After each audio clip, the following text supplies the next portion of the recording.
Assalamualaikum warahmatullahi wabarakatuh. Jumpa lagi di Good Night YouTube channel. Apa kabar nih teman-teman? Semoga kalian yang menonton video ini selalu diberi kesehatan dan dilancarkan rezekinya. Pada kesempatan kali ini, aku akan menceritakan pengalaman horor dari pendaki Gunung Slamet. Di mana waktu itu mereka ini tanpa disengaja membawa benda yang disukai oleh makhluk halus, hingga membuat salah satu dari mereka hampir celaka.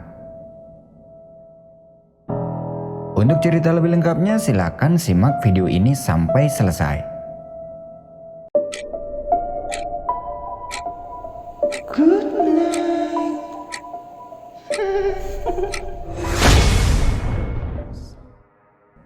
Kisah ini dialami oleh 3 orang. Sebut saja mereka adalah Yusuf, Heru, dan Ari. Mereka bertiga ini bisa dibilang masih pemula dan lagi suka-sukanya mendaki gunung. Sedikit demi sedikit, mereka ngumpulin uang buat beli peralatan sendiri. Dan akhirnya, semua itu bisa terkumpul. Ya meskipun bukan peralatan mahal, tapi yang penting bisa dipakai buat safety. Akhir-akhir ini mereka cuman mendaki ke gunung-gunung yang bisa dibilang tidak begitu berat. Dan karena pengen coba gunung yang lebih tinggi, mereka membuat agenda untuk mendaki ke Gunung Slamet. Setelah agenda sudah matang, mereka ngopi di warung tempat biasa ngopi buat ngatur jadwal. Setelah lama membahas soal itu, akhirnya mereka sepakat untuk berangkat ke Gunung Slamet ini minggu depan via jalur Baturaden, dengan niatan nanti setelah turun dari gunung sekalian mereka mau menikmati wisata alam Baturaden. Singkat cerita, tibalah hari keberangkatan. Pagi itu mereka berkumpul di rumahnya Yusuf untuk menata ulang persiapan yang akan dibawa. Setelah semua dirasa udah lengkap, mereka berangkat dengan menggunakan mobil milik ayahnya Yusuf.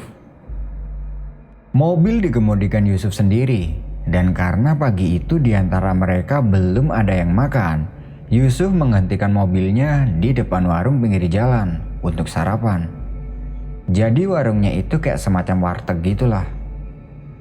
Di situ mereka bertiga makan dengan lahap, dan setelah selesai makan, mereka santai-santai dulu di warung sambil sebat. Dan pas lagi nyantai-nyantai itu, Heru bilang, bungkus nasi enak nih kayaknya buat ntar dimakan di jalur. Perkataan Heru itu ada benarnya. Mengingat yang didaki ini adalah Gunung Slamet, jadi mereka setuju sama Heru. Mereka pesan nasi lauk ayam goreng, ikan, telur, dan sambal untuk dibungkus. Setelah rokok sudah habis dan nasi juga sudah selesai dibungkus, mereka melanjutkan perjalanan. Singkat cerita, sampailah mereka di daerah Baturaden. Mereka langsung menuju ke pos perizinan dan sampai di sana sekitar pukul 10 pagi. Di pos perizinan terlihat sangat sepi, tidak ada pendaki satupun. Hanya ada satu motor milik petugas pos dan beberapa orang yang sedang berjaga. Yusuf memarkirkan mobilnya di sebelah pos izin, kemudian mereka menuju ke pos buat minta izin mendaki. Hari ini nggak ada yang mendaki ya mas? Belum ada mas, kebetulan ini juga baru dibuka 3 hari yang lalu jalurnya, habis PPKM. Oh, berarti belum ada yang naik sama sekali? Ada, hari pertama ada 4 orang, tapi udah turun kemarin. Di pos itu, mereka mengisi formulir yang diberikan petugas, kemudian melakukan pengecekan perlengkapan dan logistik oleh petugas. Setelah semua perlengkapan sudah dinyatakan lengkap, mereka diizinkan untuk mendaki siang ini juga. Dari pos perizinan mereka naik ojek menuju ke titik 0 atau bisa dibilang pintu rimba. Sesampai di sana, mereka berdiri melingkar dan berdoa. Setelah itu, perjalanan dimulai tepat pukul 11 siang. Di awal-awal perjalanan mereka menjumpai sumber air yang sangat bersih. Dan Heru menyarankan pada yang lain untuk mengisi botol air yang kosong. Sebenarnya waktu itu mereka sudah membawa persediaan air cukup banyak, tapi nggak ada salahnya kan kalau ngisi lagi. Ya buat jaga-jaga kalau di atas nanti kekurangan air. Setelah mengisi beberapa botol kosong, perjalanan kembali dilanjutkan. Trek yang dilewati cukup rimbun, gak tahu karena udah lama gak dijamah pendaki karena PPKM atau memang jalurnya masih asri. Seringkali mereka berjalan sambil menebas semak yang menghalangi jalan. Sering juga mereka jalan melewati aliran air yang mengalir di jalur pendakian. Sampai di sini, belum ada kejadian aneh yang mereka rasakan.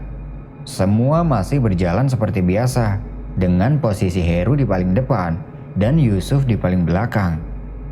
Tapi, perjalanan menuju ke pos 1 ini terasa lama banget. Sudah 1 jam berjalan melewati jalur yang sangat rimbun ini, mereka belum juga sampai di pos 1. Beberapa kali, mereka istirahat di pinggir jalur karena kecapean. Ketika berhenti untuk yang kesekian kalinya, Heru bilang ke teman-temannya,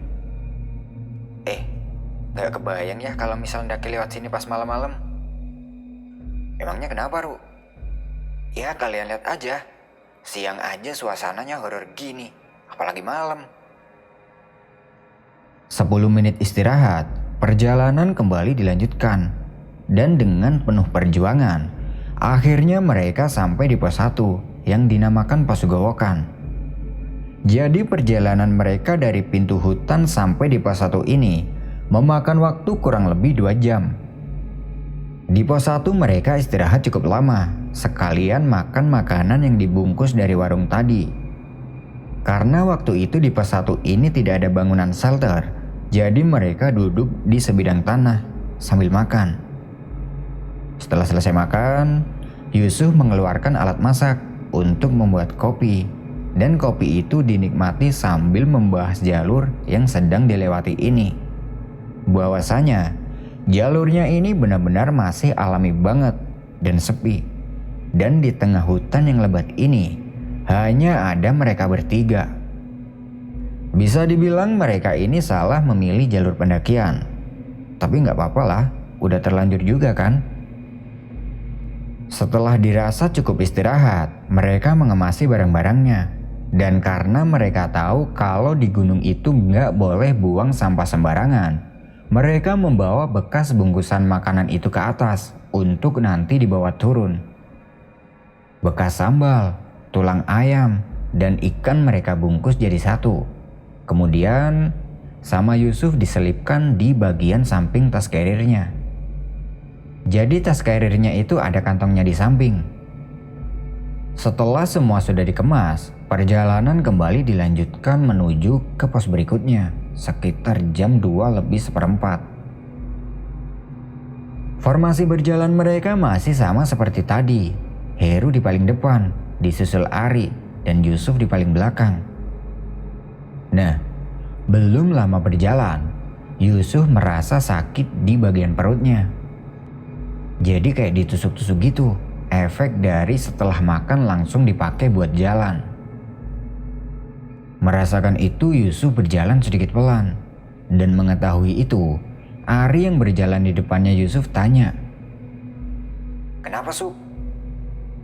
"Perutku bro, habis makan tadi langsung dipakai buat jalan." Ari dan Heru ketawa dan minta pada Yusuf untuk berhenti dulu.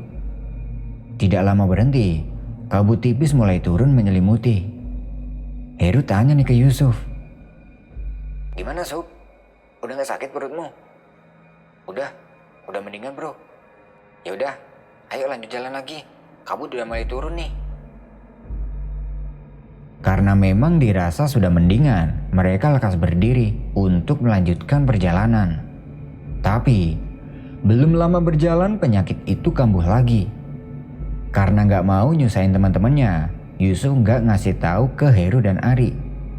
Dia memperlambat jalannya sampai ketinggalan sekitar 10 meter dengan Heru dan Ari. Merasa gak tahan sama perutnya, Yusuf memutuskan untuk berhenti sebentar dan gak ngasih tahu pada Heru dan Ari. Hal semacam itu emang sudah biasa mereka lakukan. Dan biasanya kalau merasa ada temannya yang ketinggalan itu mesti ditungguin. Jadi waktu itu Yusuf santai aja, ntar juga ditungguin.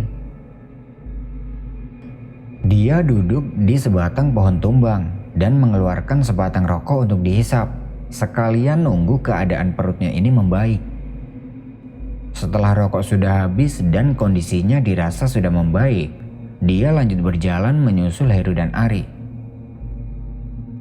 Kondisi jalurnya masih sama seperti tadi, rimbun dan sempit.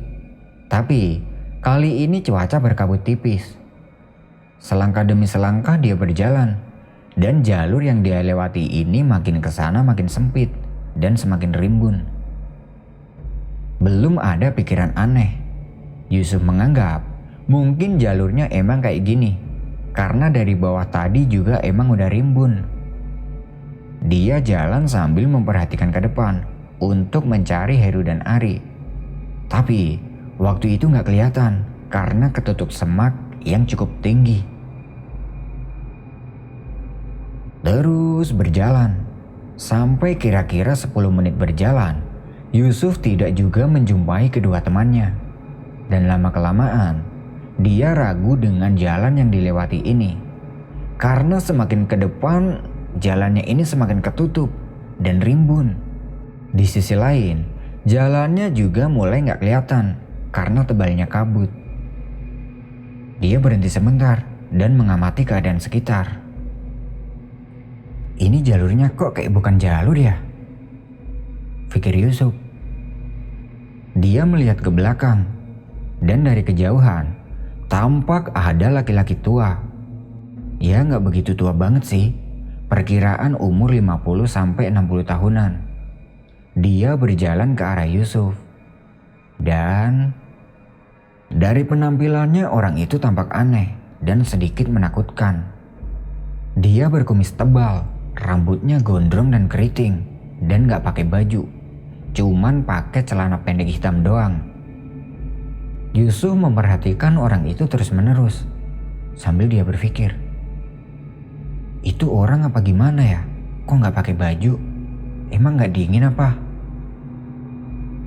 Melihat orang itu yang semakin dekat, Yusuf merasa takut. Dia kembali jalan, walaupun jalannya ini sangat tidak memungkinkan. Dia jalan sambil pelan-pelan memanggil Heru dan Ari. Ru, Ari. Tapi tidak ada jawaban. Yusuf terus saja jalan buat nyusul mereka. Dan orang tua yang di belakang itu masih terus jalan ke arahnya.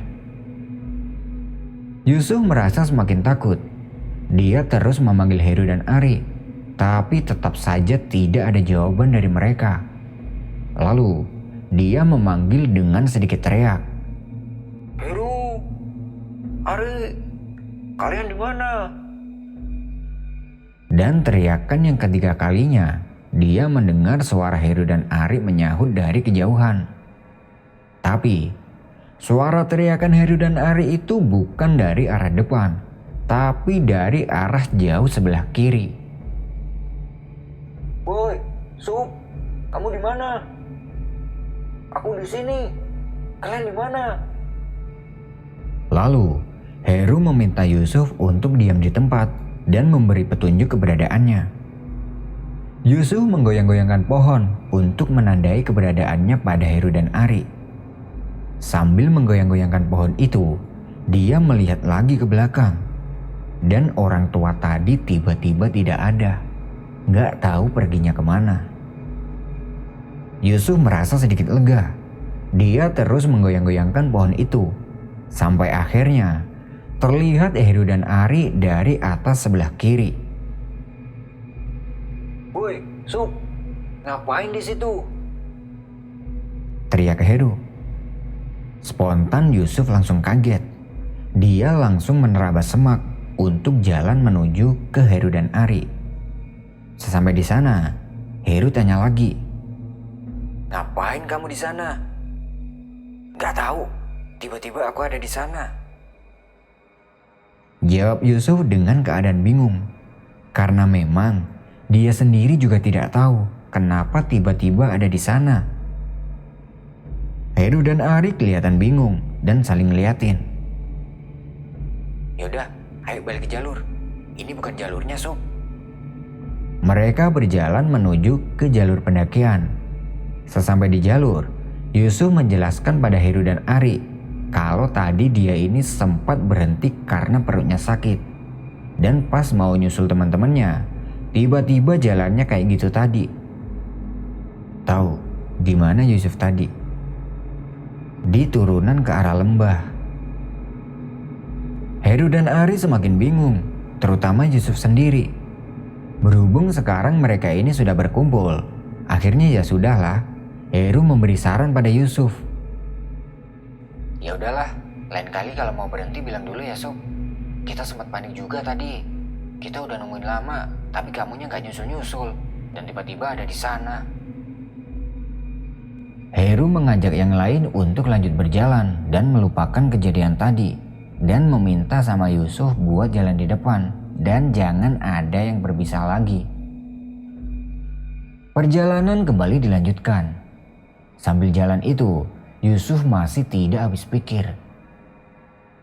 Lalu, Yusuf juga ingat sama orang tua yang jalan di belakangnya tadi. Tapi dia tidak memberitahu dulu ke Heru dan Ari. Singkat cerita, sampailah mereka di pos 2 yang dinamakan Jengglik. Mereka sampai di situ sekitar pukul 5 sore. Karena memang hari sudah sore dan cuaca juga cukup berkabut, mereka memutuskan untuk bermalam di pos 2 dan lanjut jalan lagi besok. Semua isi tas mereka keluarkan, termasuk sampah bungkusan makanan tadi yang ada di samping tasnya Yusuf.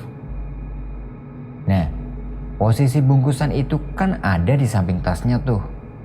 Sama Yusuf ditarik aja nih bungkusannya. Dan tanpa disengaja, bungkusan itu sobek dan tulang-tulang ayamnya ini pada berceceran. Setelah itu, sampahnya mereka pindahkan ke kantung sampah. Satu tenda berkapasitas 4 orang mereka dirikan. Dan di depan tenda itu, mereka pasang flyset. Setelah itu mereka lanjut bikin makanan di bawah flyset tersebut. Setelah makan, mereka ngopi-ngopi di depan tenda. Karena kebetulan malam itu suhu tidak begitu terasa dingin. Karena memang sekarang ini lagi musim penghujan. Awalnya mereka berpikiran membuat api unggun. Tapi mengingat kondisi di pos 2 ini cukup rimbun, akhirnya nggak jadi. Karena takutnya apinya ini loncat ke semak-semak dan kebakaran. Beruntungnya malam itu tidak turun hujan. Di depan tenda itu, mereka ngopi-ngopi dan Yusuf menceritakan tentang kejadian tadi pada Heru dan Ari, termasuk orang tua yang tadi dia lihat. Kok bisa ya tadi aku salah jalan? Itu awalnya gimana sih, Sub? Tadi aku itu berhenti sambil ngerokok. Lah pas ngerokok, aku jalan lagi dan mau nyusulin kalian. Tahu-taunya aku nyasar. Bisa jadi itu dibelokin sama makhluk halus loh, Sub. Aku mikirnya juga gitu. Soalnya tadi aku juga ngeliat ada orang tua pakai celana pendek doang di belakangku. Udah, gak baik ngomongin begituan. Yang penting sekarang kita udah pada ngumpul. Dan mulai sekarang jangan ada yang jalan-jalan sendiri ya. Sahut Heru sambil mengaduk kopi panas yang baru jadi. Mereka berhenti membahas soal itu dan lanjut ngopi-ngopi sambil membahas hal lain. Karena malam semakin larut, mereka masuk ke dalam tenda buat tidur biar besok kembali fit untuk melanjutkan perjalanan. Tenda yang berkapasitas 4 orang ini cukup luas untuk mereka bertiga. Yusuf menggunakan tasnya untuk dipakai bantal, kemudian tidur. Ketika sedang tidur, dia ini merasa kedinginan. Sleeping bag dia tarik ke atas sampai nutupin muka. Dan pagi harinya, Yusuf ini dibangunin sama Heru dan Ari. Sub, bangun Sub. Masih dalam mode ngantuk, Yusuf bangun. Dan pas bangun itu, dia benar-benar kaget. Karena posisi tidurnya Yusuf ini tiba-tiba tidak berada di tenda, tapi di luar, di bawah pohon di dekat tenda. Yusuf yang tadinya dalam mode ngantuk langsung kaget.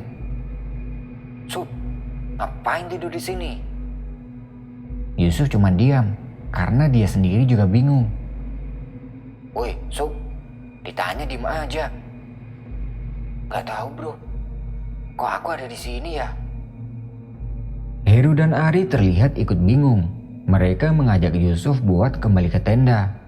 Dan di tenda itu, Yusuf bilang, Yang pindahin aku siapa? Perasaan aku gak ngerasa pindah loh. Gimana sih Sup? Kamu yang pindah malah tanya ke kita. Kayaknya ada yang gak beres nih di sini bro. Udahlah, ayo masak. Habis ini kita langsung jalan. pagi itu cuaca masih berkabut. Masih dalam keadaan bingung, Yusuf ini udah gak bisa ngomong apa-apa. Setelah sarapan, Heru ngajakin yang lain untuk segera melanjutkan perjalanan dan minta pada yang lain agar nggak ngebahas soal horor lagi. Kejadian yang dialami Yusuf itu udah lupain aja.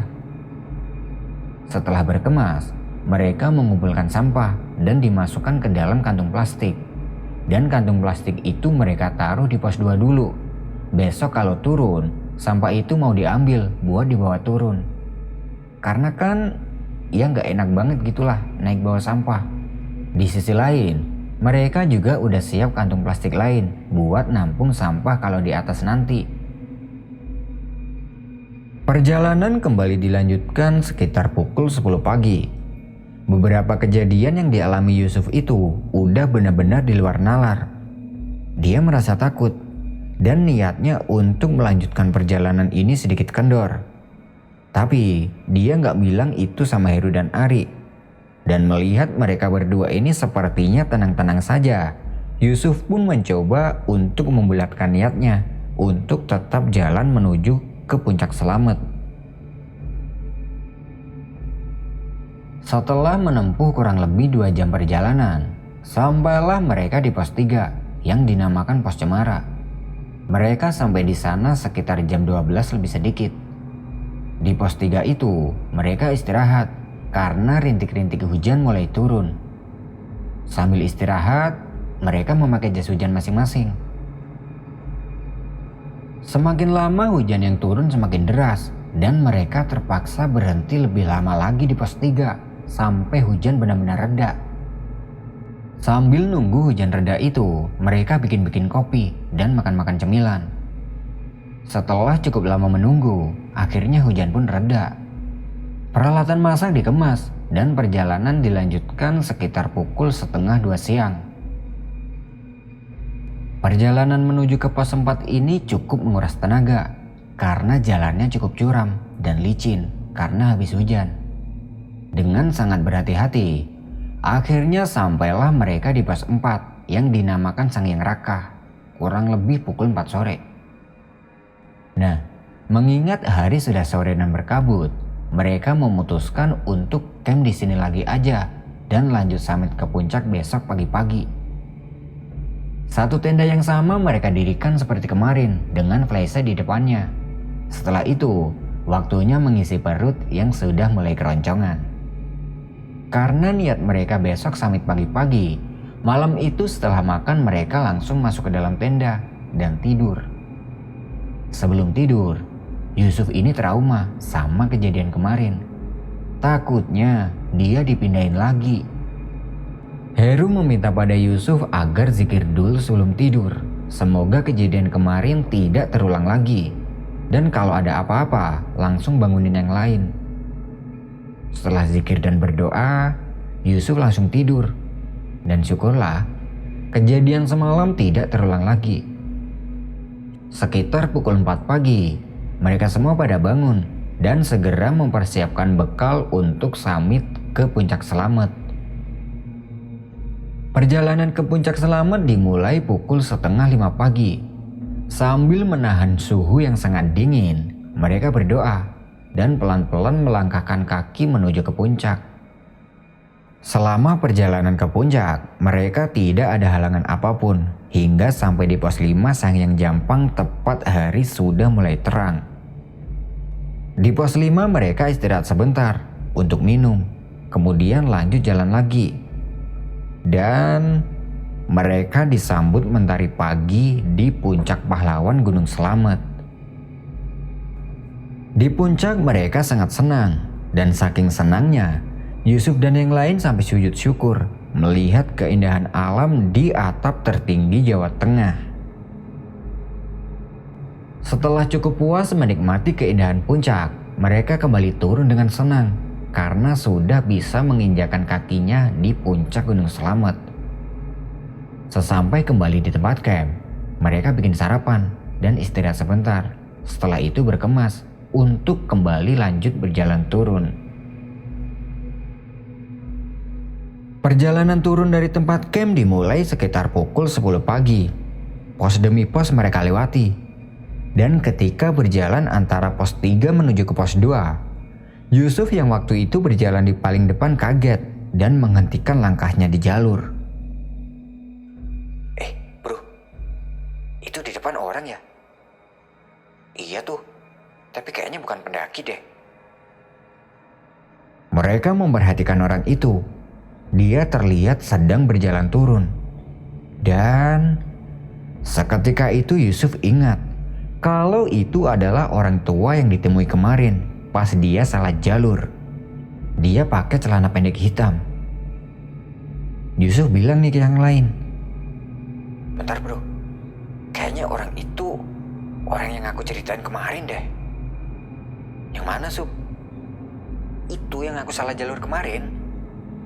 Yakin kamu? Yakin banget dia pakai celana hitam yang sama. Udahlah biarin, orang lereng gunung paling. Ayo lanjut jalan. Tunggulah, kita jalan di belakangnya aja. Aku takut. Orang itu terlihat berhenti dan seperti melihat keadaan sekitar. Nah, karena sebenarnya Heru dan Ari ini juga merasa takut. Akhirnya ya sudah, mereka jalan di belakang orang itu aja, tapi jaraknya agak jauhan. Orang itu kemudian jalan dan mereka pun ikut lanjut jalan. Beberapa langkah jalan, dia terlihat berhenti dan mereka pun juga ikut berhenti. Jadi jalan mereka ini sebentar-sebentar berhenti untuk mengikuti orang itu. Sambil jalan, mereka coba menyimpulkan siapa orang itu sebenarnya. Kalau pendaki itu nggak mungkin banget, karena pakaiannya aja udah kayak gitu. Kalaupun orang lereng gunung, ngapain dia di hutan tanpa membawa apa-apa dan nggak pakai baju pula?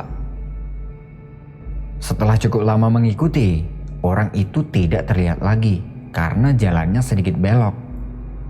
Mereka jalan pelan-pelan nih. Setelah cukup lama mengikuti, orang itu tidak terlihat lagi karena jalannya sedikit membelok. Mereka jalan pelan-pelan nih. Sesampai di belokan itu, orang tua tadi tiba-tiba udah gak kelihatan. Gak tahu jalan kemana. Nah, ini aneh nih.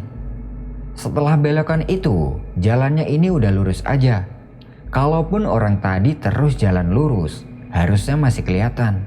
Tapi ini tiba-tiba hilang gitu aja. Karena memang sudah tidak terlihat, akhirnya ya sudahlah. Mungkin orang tadi sudah jalan cepat. Nah, mereka merasa sedikit lega nih. Mereka mempercepat jalan agar segera sampai di bawah. Tidak lama jalan, mereka sampai di pos 2. Dan sampai di pos 2 pun mereka tidak melihat orang tadi. Sampai di sini, mereka bertanya-tanya, itu orang apa bukan? Karena memang tidak ada yang tahu jawabannya, akhirnya ya sudahlah. Mereka menganggap mungkin itu memang orang lereng gunung yang lagi berburu atau yang lain. Di pos 2 itu mereka minum beberapa teguk air dan tidak lupa mengambil sampah yang mereka tinggal kemarin untuk dibawa turun. Tapi meskipun orang itu udah gak ada, Yusuf ini masih merasa takut. Dia merasa orang itu masih ada di sekitar sini. Dia ngeliatin keadaan sekitar. Dan dari jarak kira-kira 10 meter ke arah kiri, dia melihat orang itu lagi. Orang itu sedang berdiri di sebelah pohon, sambil terus melihat ke arah mereka. Melihat itu, Yusuf langsung membuang pandangannya dari orang itu. Dia memberi kode pada teman-temannya untuk memberitahu keberadaan orang itu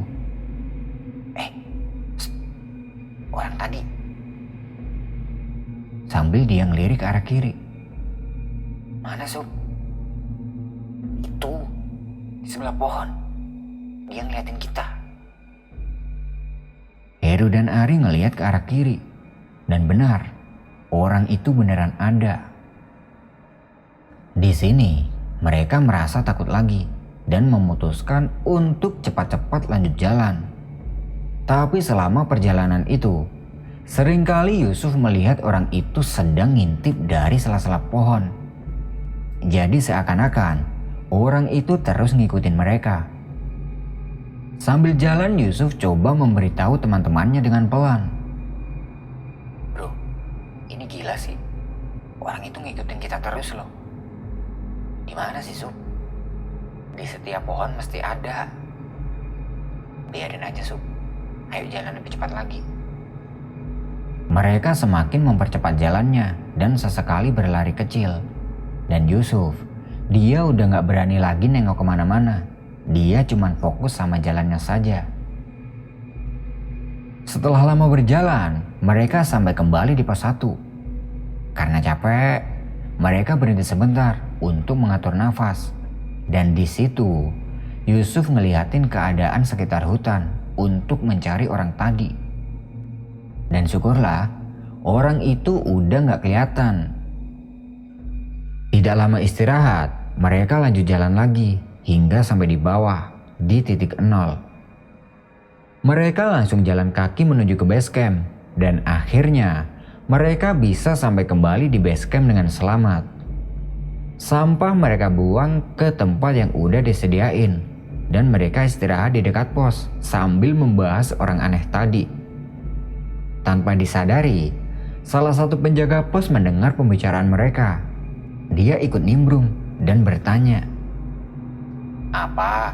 Emangnya tadi habis diikutin apa? ucap petugas itu sambil senyum-senyum gak jelas. Itu Mas, tadi kita diikutin orang aneh.